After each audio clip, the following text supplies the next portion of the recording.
Hello guys, कैसे हैं आप लोग। उम्मीद है आप लोग फिट होंगे, ज़बरदस्त होंगे, मज़े में होंगे, बढ़िया होंगे और बढ़िया तरीके से हमारे रिएक्शंस को एंजॉय मेरा कर नाम रहे है होंगे। तलहा। इसमें तो मोहसिन भाई गाइस, रमन सागर श्री कृष्णा एपिसोड नंबर 136 का पार्ट नंबर 3 लेकर आ जो चुके हैं गाइस गाइस। लास्ट पार्ट था वो बहुत ही इंटरेस्टिंग, अमेजिंग और हमें इतनी के ज़्यादा पॉन्डर की मूर्खता देखने को मिली कि हमें उसका भी मज़ा ही आ और गया। अब हमें ये भी पता चल चुका है कि इसका समय प्रकट हो चुका हो है चुका है, भाई। मतलब कि इसका जो समय है वो बहुत निकट है। क्योंकि तलहा भाई इसकी पत्नी ने भी बहुत प्रयत्न कर लिया इसे समझाने का। कृष्णा जी ने भी बहुत संकेत दे लिए इसे कि शायद इसकी बुद्धि पर जो पर्दे पड़े हैं मोड़ जाए, पर इसकी बुद्धि पर पर्दे नहीं उठ रहे हमारे, और अभी अपने विनाश की ओर बढ़ने जा रहा है मतलब कि गाइस। अब ये खुद सेना को तैयार कर कर कृष्णा जी के उनकी ही नगरी में युद्ध करने जा रहे हैं। तो और गाइस देखना ये है इस युद्ध का परिणाम क्या क्या होने होना वाला है। है। देखने के लिए चलते हैं, वीडियो की तरफ देते हैं रिएक्शन। रिएक्शन।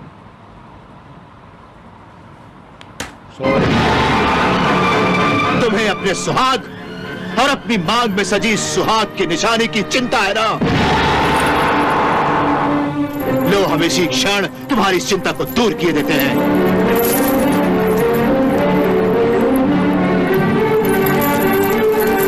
ओ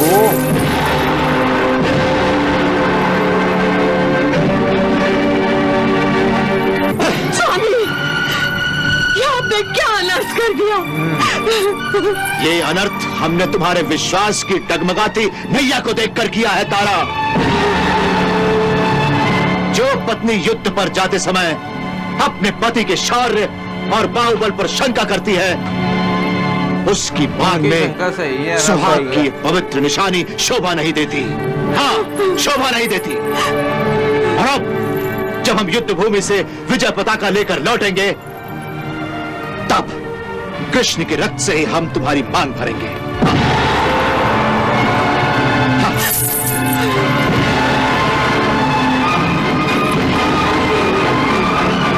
तलवार! तलवार!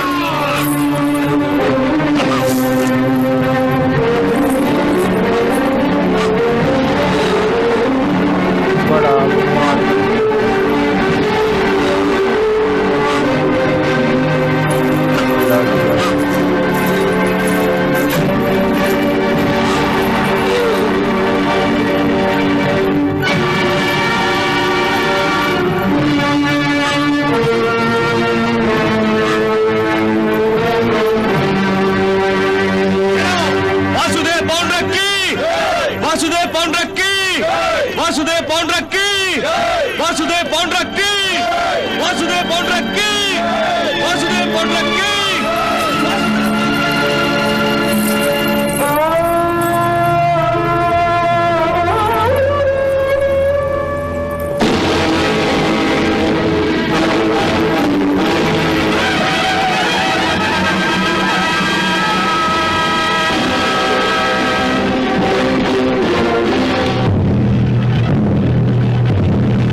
बिस्कुट खाते थे। हाँ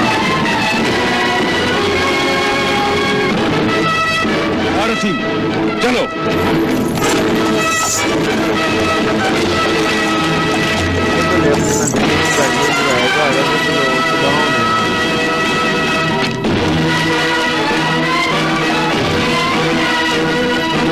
सारथी, आगे चलो।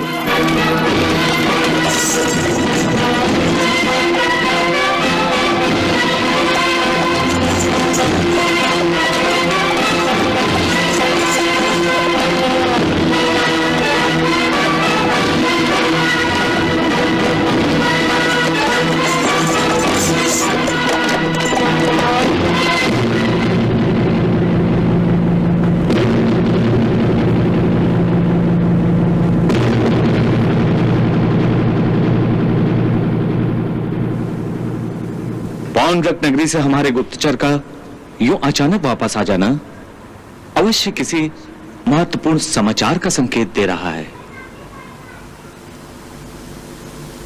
कहो गुप्तचर, क्या समाचार लाए हो? द्वारिकाधीश का अनुमान उचित है। समाचार केवल महत्वपूर्ण ही नहीं बल्कि चिंताजनक और गंभीर भी है।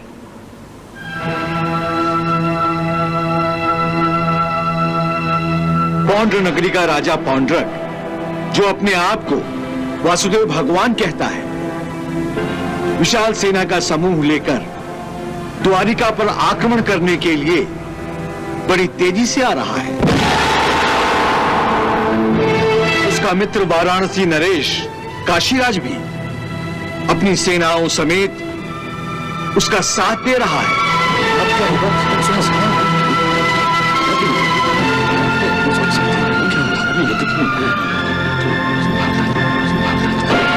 देखिए कन्हैया, देखिए पौंड्रक का यह दुस्साहस। ये सब तुम्हारी उदारता का ही परिणाम है। मेरा बस चलता कन्हैया तो पौंड्रक के उस दूत की लाश को उसके दरबार में भेज देता। नहीं दाऊ भैया, ये उचित नहीं होता। अरे क्या उचित नहीं होता कन्हैया? तुम्हारी इस उचित अनुचित बातों ने ही पौंड्रक जैसी एक चींटी को हमारे लिए समस्या बना दिया है।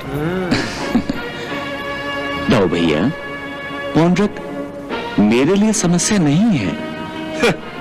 यदि पौंड्रक समस्या है भी तो भी इस समस्या का समाधान मैं अकेले ही कर सकता हूं कन्हैया। परंतु इस संबंध में तो पौंड्रक से बड़ी समस्या तुम हो। तुम्हारे ये शांति के विचार ही हैं जो हमारे राजपाट की सुरक्षा और मान सम्मान के संबंध में बाधा बन जाते हैं। दाऊ भैया, अरे काहे का दाऊ भैया? दाऊ भैया दाऊ भैया करते रहते हो। हर समय अपने प्रेम और स्नेह के बंधन में बांध कर रख देते हो कन्हैया। बस आज तो काफी बोले। पापियों को दंड तक नहीं देने देते कन्हैया। इस संसार में शांति शांति की माला जपने से काम नहीं चलता। दानवों के बीच प्रेम और शांति की भावना से काम नहीं लिया जाता कन्हैया।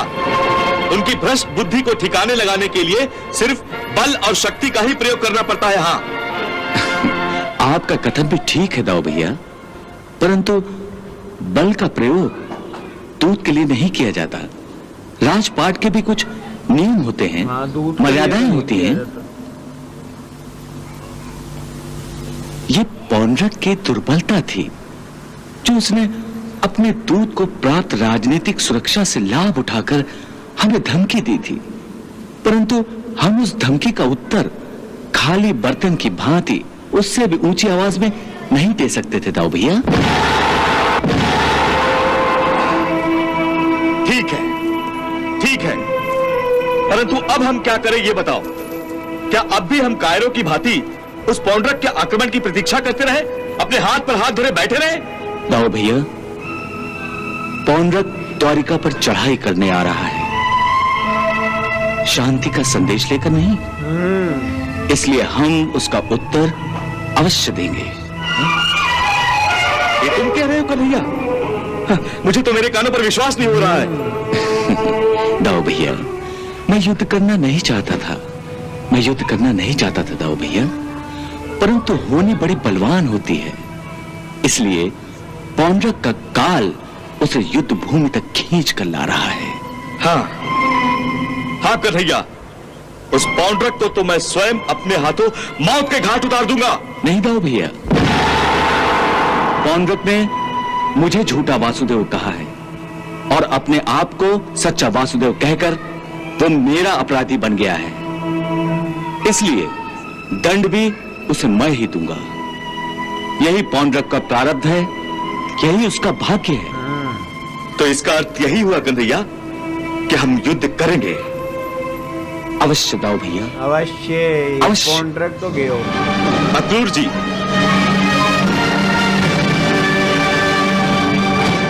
सात्विकी, सेनापति, अपनी सेनाओं को आदेश दो, युद्ध क्षेत्र में आक्रमण के लिए तैयार रहे। जो आ गया, जो आ गया।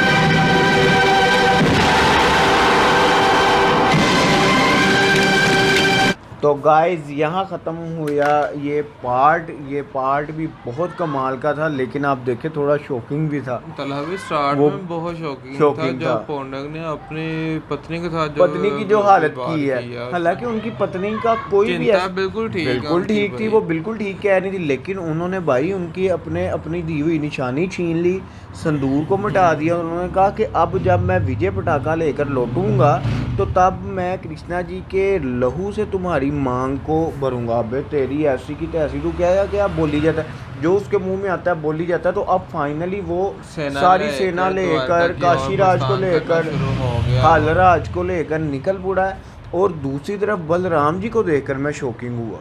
वो तो आज कृष्णा जी पर मतलब कि उभर ही पड़े हैं कि तुम हमेशा ही शांति करते रहते हो, जिस वजह से एक चूहा आज शेर बनकर हम पर हमला कर रहा है और हमारी एक परेशानी की वजह बन चुका है। उन्होंने कहा कि शांति दूत को हम क्या युद्ध उसके साथ करते हैं, अगर वो उसे डंडे देना उचित नहीं, राजनीति के भी कुछ नियम होते हैं। उन्होंने कहा अब हम वो शांति प्रस्ताव लेकर नहीं आ रहा, युद्ध करने आ रहा, तो हम अवश्य उसका उत्तर देंगे। तो वो सुनकर बलराम जी हो गए प्रसन्न, क्योंकि बलराम उन्होंने अपने वो देखें कि उन्हें अनुमति भी दे दी कि अपने सेना को सज्ज करें और भी जो उनके आए थे। तो गाइज अब आगे होने क्या वाला है ये तो नेक्स्ट ही पता चलेगा। मिलते हैं नेक्स्ट वीडियो पे। Love you.